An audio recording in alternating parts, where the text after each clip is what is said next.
Milhões de cristãos acreditam que, ao morrer, a alma sobe imediatamente ao céu. Mas, se isso fosse verdade, por que a Bíblia fala em ressurreição? Por que Jesus prometeu despertar os mortos se eles já estivessem vivos diante de Deus? Essa dúvida atravessou séculos.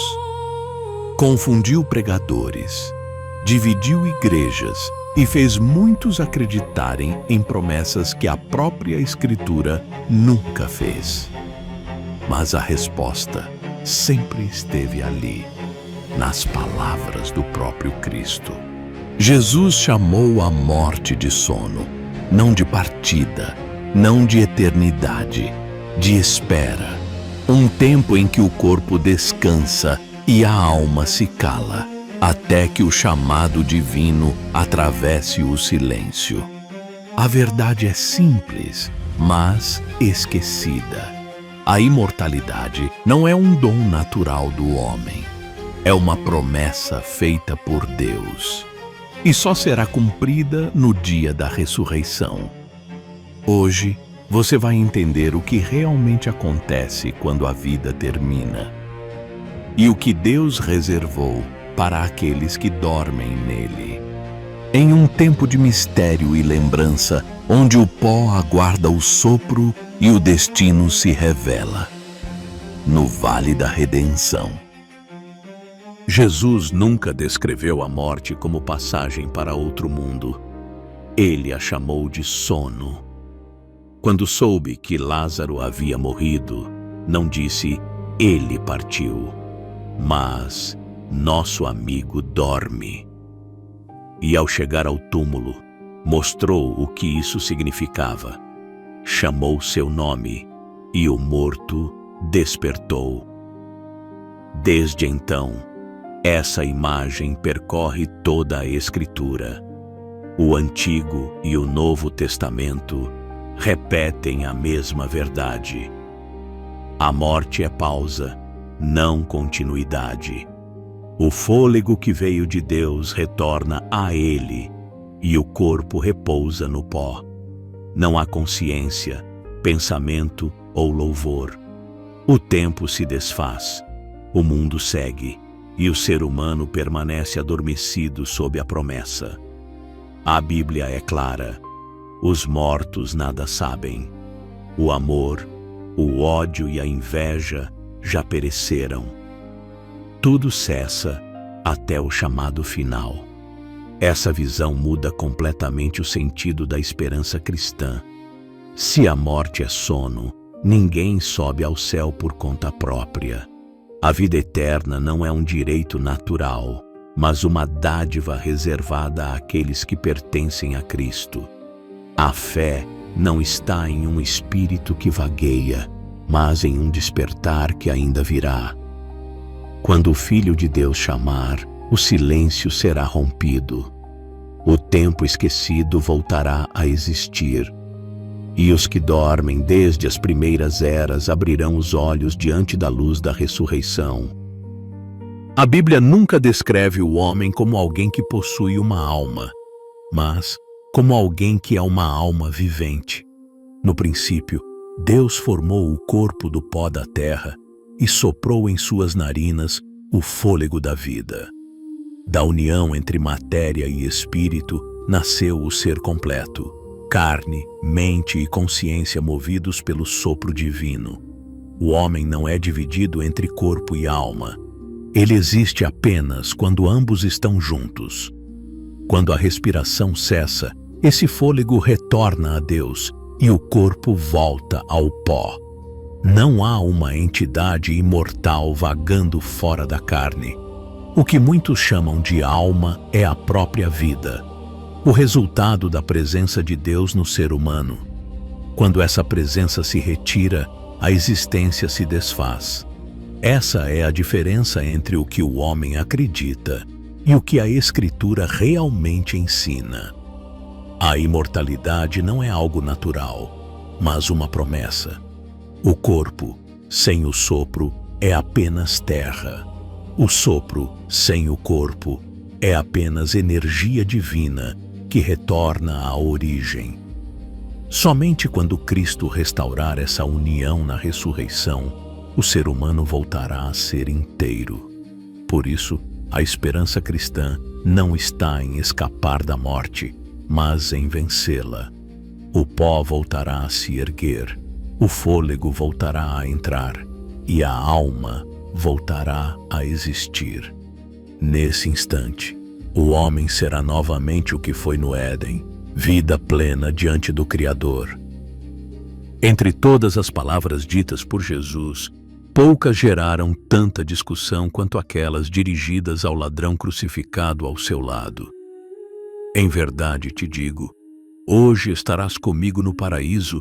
À primeira vista, parece uma promessa de entrada imediata na eternidade. Mas o texto original do Evangelho foi escrito em grego, sem pontuação. E uma simples pausa muda tudo. Se a vírgula for colocada antes do hoje, o sentido é: em verdade te digo hoje, estarás comigo no paraíso. Nesse caso, o foco da frase não é o momento da ida, mas a certeza da promessa. Jesus não estava dizendo quando o homem entraria no paraíso, e sim que ele entraria um dia. Essa leitura é coerente com tudo o que o próprio Cristo ensinou. Após a morte, ele mesmo não subiu ao céu naquele dia, mas repousou no sepulcro até a manhã da ressurreição.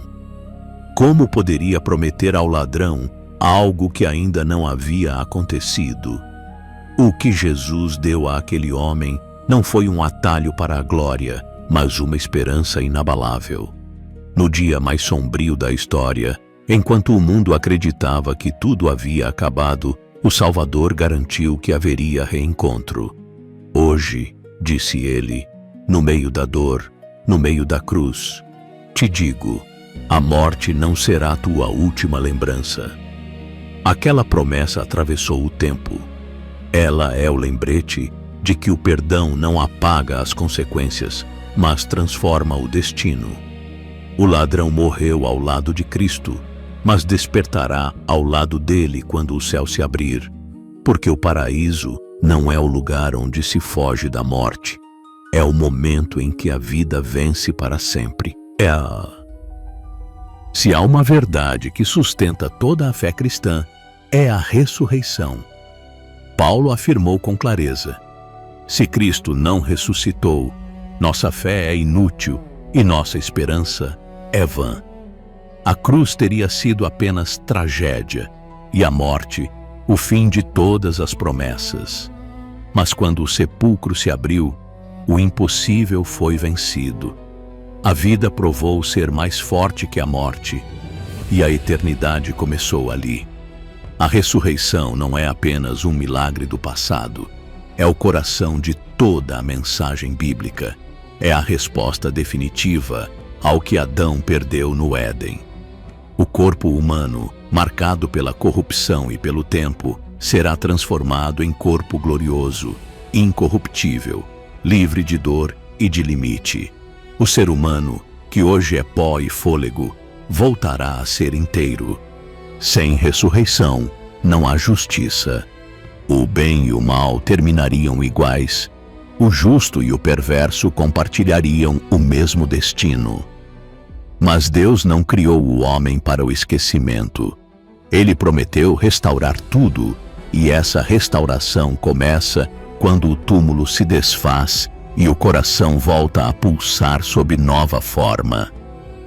A fé cristã não se apoia em ideias ou símbolos, apoia-se em um acontecimento. Cristo venceu a morte e abriu o caminho para todos que nele dormem. Cada corpo que repousa no pó carrega, invisivelmente, a promessa de um novo amanhecer.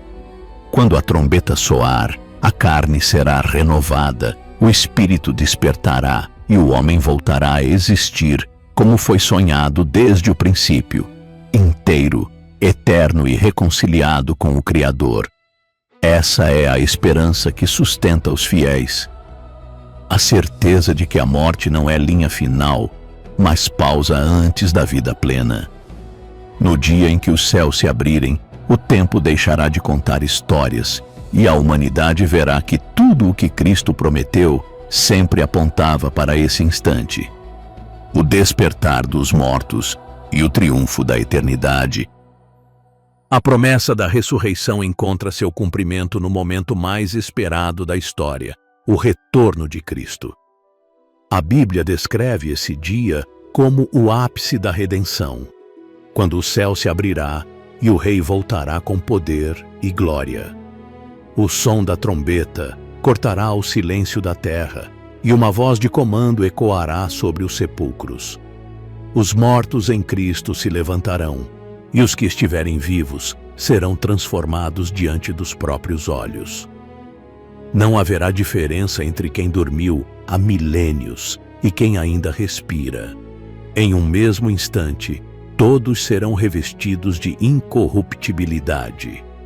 O corpo humano, limitado e frágil, será substituído por um corpo glorioso, feito para nunca mais conhecer dor, envelhecimento ou morte.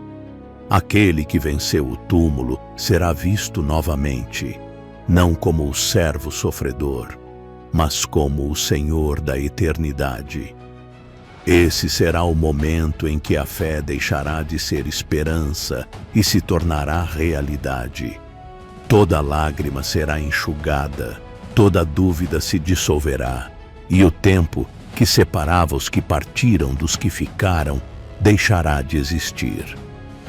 Nenhum sepulcro permanecerá fechado, nenhum coração fiel será esquecido. O retorno de Cristo é o grande reencontro entre Criador e criatura, entre promessa e cumprimento. A terra, marcada pela queda, verá o início de um novo princípio, e os que confiaram em sua palavra, vivos ou mortos, serão reunidos sob o mesmo céu, transformados, glorificados e para sempre em sua presença. Nesse dia, o universo entenderá o que a cruz iniciou e o que a ressurreição completou. A morte será apenas lembrança e a eternidade realidade. Porque a esperança cristã termina onde tudo recomeça, na volta do Filho de Deus. O tempo que conhecemos caminha para o fim, mas a eternidade já começou a nos observar. O mesmo sopro que deu origem à vida, um dia voltará a percorrer a terra, chamando de volta os que dormem. Alguns despertarão para a luz, outros para o esquecimento. A esperança da ressurreição é promessa, mas não herança automática. É convite, e todo convite exige resposta. Cristo abriu o caminho, mas ninguém será levado contra a própria vontade. A escolha permanece diante de cada alma, silenciosa e constante, como um eco entre o pó e o céu. Há quem viva como se nunca fosse morrer, e há quem morra todos os dias esperando viver de novo. A diferença está em quem reconhece o nome que será chamado quando a trombeta soar, porque o despertar não será igual para todos. A vida eterna não começa no dia da ressurreição, mas no instante em que o coração se rende. O futuro é certo, mas o destino é pessoal.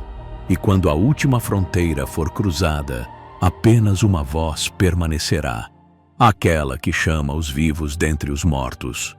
E talvez, quando esse som ecoar, entenderemos que a eternidade não estava distante, apenas oculta, à espera do nosso sim, no vale da redenção.